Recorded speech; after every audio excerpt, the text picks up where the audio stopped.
Hey everyone! Today I'll be showing you how to do a basic Kumihimo braid. I have a kit to go with this if you want to make your own, and this is the kind of thing you can make. So you can either order one with rat tail cord, like this kind of thing, and you can use things like embroidery thread and wool and stuff like that. So in the kit there's instructions as well to do one of these flatter braids, so I'll do another video at some point with how to do one of those. But you can use any cord you've got lying around, but I find these ones work best. So this is a baker's twine from Fred Aldous, and this is just the difference between the rat tail cord and the baker's twine. So the baker's twine is much thicker and it's got a matte texture rather than this shiny rat tail cord texture. So those are all the different colours I've got. So if you order a kit, this is what you'll get in it, and you can choose how many cords you want for how many bracelets you want to make.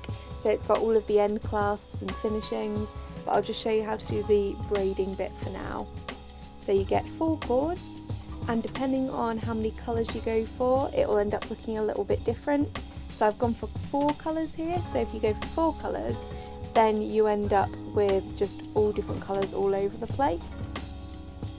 Whereas if you go for 3 colours, you get a really strong stripe through it and then dotted colours. And if you go for 2 colours, you get a really strong candy stripe effect, like that cream and brown one. So you'd just double up on any colours if you're doing 2 of them. So you fold your cords in half and do an overhand knot like that, as close to the middle as possible. And then on your board you'll have a load of different dots, or some will have lines on them. So either side of each dot or line you put 1 cord. So by doing a knot in the middle, this should have created 8 strands.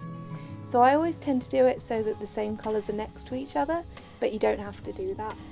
I just do that for neatness. So you want that knot to be in the middle, and then all of those cords to be pulled really taut, like that kind of thing. And it should look like that on the back. So a bit like a little octopus. And I always do it with the words Kumihimo facing upwards, so with number 32 at the top. So then you pick up the top left hand one and put it in the bottom left, so next to those cords, and then the bottom right hand one goes up to the top right next to the cord that's on its own now. And then you turn it anti-clockwise 1. You keep doing the same thing. So the top left hand one goes down to the bottom left hand, and the bottom right hand goes up to the top right hand. So there should never be more than 1 cord in each little slot. And then do the same thing again, top left, bottom right, top right, turn it anti-clockwise. And then you keep going on like that. And it can be a little bit confusing to begin with, but once you've got into the rhythm of it, you can really get moving with it and it gets really relaxing. So you just keep going on like that. And I'm just going to speed this up for a little while, but if you want to see it slowed down again, you can always wind this back a little bit and watch that same bit back.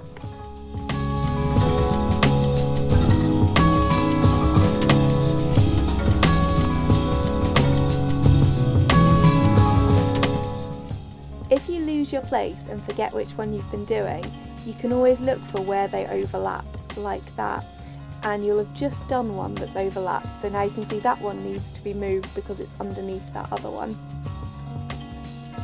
I'd always recommend as well, if you're putting it down to have like a cup of tea or something, that you leave it like that, so you've got 3 cords on the bottom and 1 cord on the top, so then you always know that the next time you have to do the bottom right one first.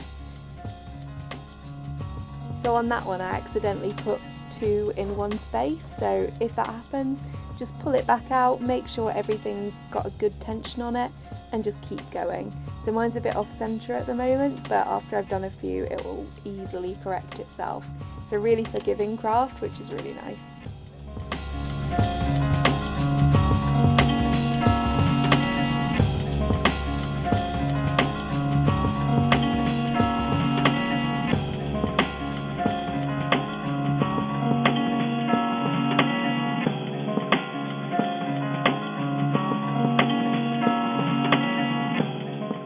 So after a little while, if you look at the back of it, you should be able to see that it's grown through that middle bit, so it's kind of a bit like French knitting.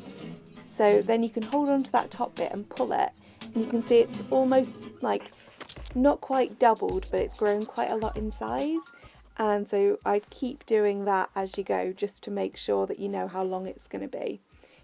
And then if you've bought a kit, the rest of the instructions on finishing it off will be in there. And any questions, let me know.